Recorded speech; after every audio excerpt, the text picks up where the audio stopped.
There is an animal on the island of Tasmania that should not exist by any reasonable application of the rules that govern which animals get to survive, and which ones don't.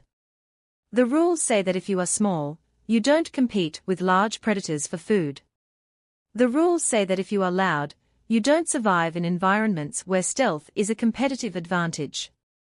The rules say that if you reproduce in a way that requires your offspring to make a crawl across the outside of your body, with a developmental head start measured in weeks rather than months, you are running a reproductive strategy that should produce catastrophic failure rates at scale. The rules say that if your primary social behavior involves gathering in groups and screaming at each other over food, you are probably not running the most evolutionarily sophisticated operation available to an animal of your size and ecological position. The Tasmanian devil has ignored every single one of these rules for the entirety of its existence, and is currently thriving despite the addition of a transmissible facial cancer that has been killing approximately 80% of individuals in affected populations since the 1990s, and which the Tasmanian devil is in the process of evolving resistance to in real time, which is either the most impressive or the most alarming thing currently happening in Australian wildlife depending on how you think about the pace of natural selection. This is that video. Start with the basics, because the basics are the foundation, and without them the more alarming details don't land with the appropriate weight. The Tasmanian devil is a marsupial. It is the largest carnivorous marsupial currently alive on Earth, a title it inherited when the thylacine, the Tasmanian tiger, went extinct in 1936, and which it holds with the energy of an animal that didn't particularly want the title but has no intention of giving it up. It weighs between 4 and 14 pounds depending on sex and condition, with males larger than females. It is approximately the size of a small dog. A fat terrier. Something that a reasonable person, encountering it in the wild for the first time without prior context, might initially underestimate. The initial underestimation does not survive contact with the bite. The Tasmanian devil has the highest bite force relative to body size of any living mammal. Not relative to marsupials. Not relative to carnivores. Relative to any living mammal. The jaw exerts a force that allows it to consume bone, cartilage, fur, and hide, the complete carcass of a prey animal, including parts that hyenas leave behind, including parts that most other scavengers cannot access. The jaw is so disproportionately powerful relative to the rest of the animal that researchers who have studied it describe it as occupying a different mechanical category from the jaws of other animals of similar overall size. A Tasmanian devil can exert approximately 1,200 newtons of bite force. To put that in context, that is a bite force comparable to animals several times its size, generated by something you could carry under one arm, in a head that constitutes approximately 1/4 of its total body length. The head is the detail that most people notice first because it is the detail most inconsistent with the expectation created by the rest of the body. The Tasmanian devil is compact, low-slung, covered in coarse black fur that occasionally has white patches, and moves with a rolling gait that is not particularly impressive at first glance. And then there is the head. The head is massive. Disproportionately massive. The skull architecture that supports the jaw musculature required to generate the bite force described above has produced a head-to-body ratio that looks, from certain angles, like someone attached the wrong animal's head to this body. The jaw muscles extend well behind the skull proper, which is why the Tasmanian devil can open its jaw to a gape that looks structurally impossible for an animal this size, approximately 80 degrees, and close it with the force that makes that gape relevant. The teeth match the jaw. The incisors are used for gripping. The carnassial teeth, the shearing premolars, are used for cutting through muscle and connective tissue. The molars are used for crushing bone. The dental arrangement is a complete processing system for a carcass from surface to marrow, and it operates with enough efficiency that a group of Tasmanian devils can reduce a medium-sized wallaby to nothing: bone, fur, hide, internal organs, everything in approximately 30 minutes. Not selectively. Completely. The Tasmanian devil's contribution to its ecosystem's nutrient cycling is direct and total. it converts carcasses into nothing and does so faster and more completely than any other scavenger in its range.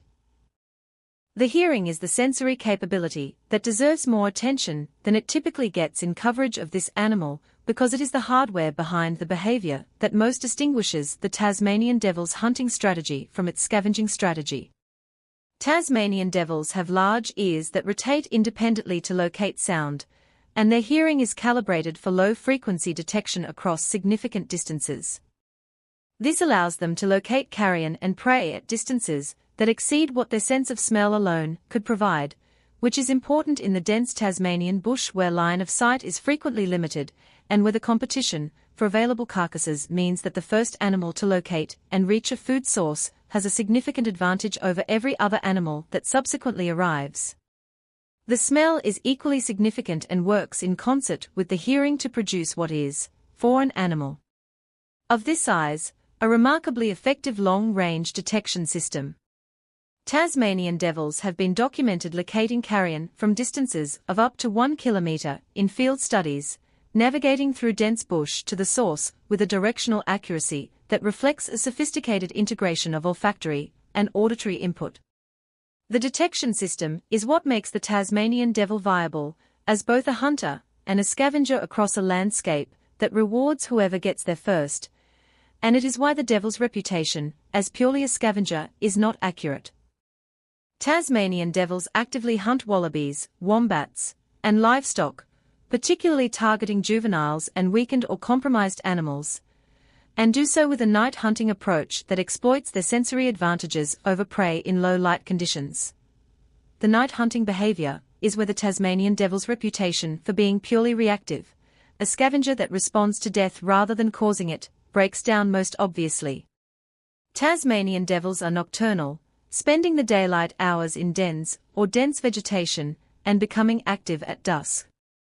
The night hunting combines the sensory detection system described above with a physical persistence that reflects the same principle the wolverine uses, not the fastest or the strongest, but the most willing to sustain the effort. A Tasmanian devil pursuing prey has been documented covering up to 16 kilometers in a single night, which for an animal the size of a fat terrier is a commitment to locomotion that most animals its size do not maintain. The chase is not fast. The devil's rolling gait maxes out at approximately 13 miles per hour, which is not impressive in a sprint context. But the devil does not sprint. It trots continuously for a very long time. The metabolic efficiency of the Tasmanian devil's locomotion means it can sustain this pace across terrain and through conditions that exhaust faster, but less efficient pursuers. Prey animals that sprint to escape and then pause to recover, which is most prey animals, find that the devil has continued toward them at the same pace during the recovery period. The gap closes not through superior speed, but through differential recovery rate. The Tasmanian devil is doing what the wolverine does in the boreal forest, with a worse brand and considerably more screaming. The screaming deserves its own section, because it is the most immediately confronting aspect of the Tasmanian devil's behavioral repertoire, and because the cultural response to it, which has been to find it alarming and comedic in roughly equal measure since Europeans first encountered it in Tasmania, is both understandable and somewhat beside the point. The Tasmanian devil vocalizes extensively during feeding events, territorial encounters, and competitive situations, producing a range of sounds that includes growls, screeches, and a gaping display that reveals the full extent of the jaw opening and is accompanied by an odor produced by the animal's scent glands when it is stressed or threatened. The vocalizations during feeding events, which are communal, with multiple individuals converging on a single carcass, function as both competitive signaling and status establishment. The volume and persistence of a devil's vocalizations correlate with its willingness to contest access to food, and experienced individuals learn to read the vocalizations of other individuals in the group to determine which confrontations are worth pursuing and which ones are not. This is social information processing. The screaming is not random expression. It is communication, complex, individually variable, and functional. The Tasmanian devil is running a social negotiation at the feeding site through a medium that sounds like a malfunctioning smoke alarm, and the negotiation actually works. The gaping display, the wide jaw opening accompanied by the stress odor, is what most people find most alarming about encountering a Tasmanian devil at close range. And it is the behavior responsible for the animal's common name. Early European settlers in Tasmania encountered this display at night, in unfamiliar bush, in a colonial context where nothing about the local fauna matched their prior experience, and they named what they were experiencing accordingly. Devil is accurate as a description of the phenomenology of the encounter. It is less accurate as a description of the animal's actual operational nature, which is less demonic and more just extremely committed to its food.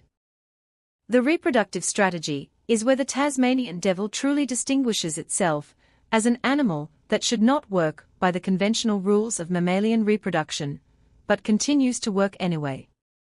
The gestation period is 21 days, among the shortest of any mammal, and at birth the joas are approximately the size of a grain of rice. Blind, hairless, undeveloped to a degree that makes calling them animals feel like a stretch. They must immediately crawl from the birth canal across the mother's fur to reach the pouch, a journey that takes approximately 3 minutes, and which they must complete without any assistance from the mother, using forelimbs that are already partially developed while the rest of their body is essentially still a biological draft. The mother typically gives birth to between 20 and 40 joas.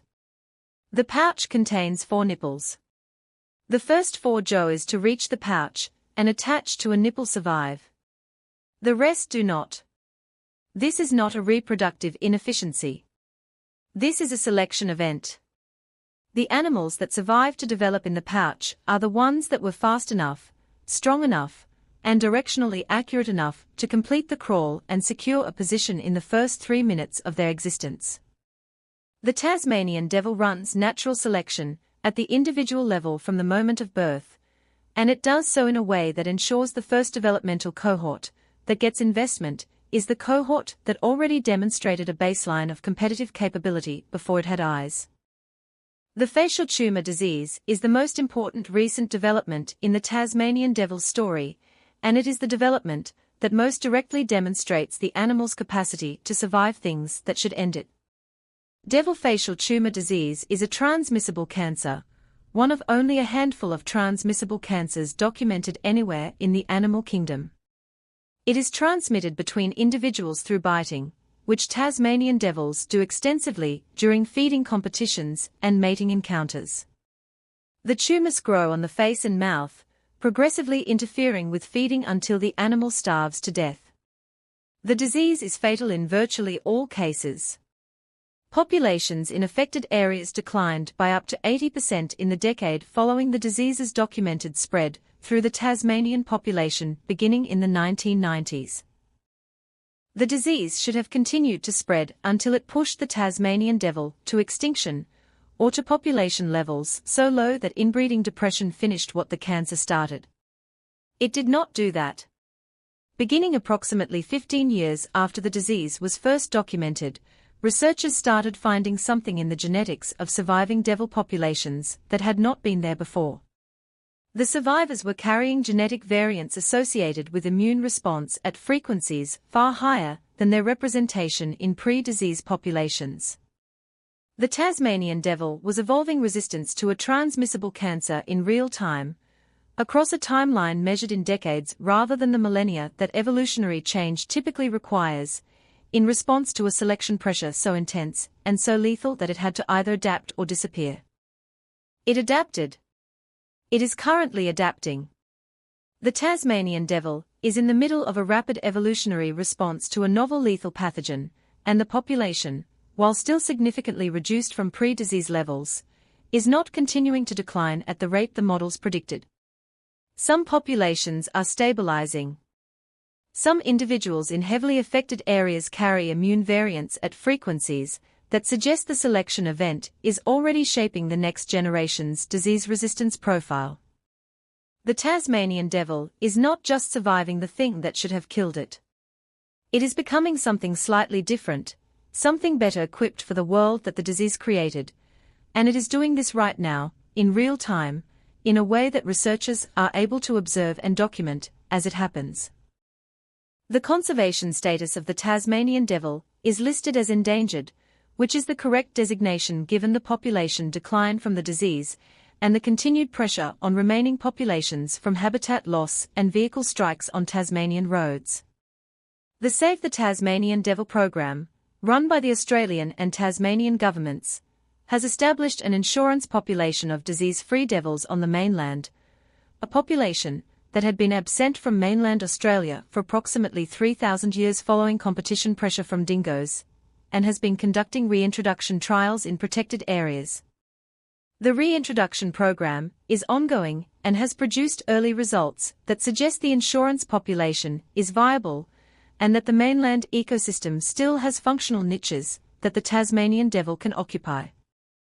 The return of the Tasmanian devil to mainland Australia is being monitored for its potential ecological effects, with particular attention to its impact on feral cat and fox populations, both of which are significant invasive species threats to Australian native wildlife. The hypothesis, supported by evidence from the devil's existing role in Tasmania, is that the devil's presence as an apex scavenger and nocturnal predator may suppress feral cat and fox populations through direct competition and through the disruption of those species' hunting behaviour in areas where the devil is active.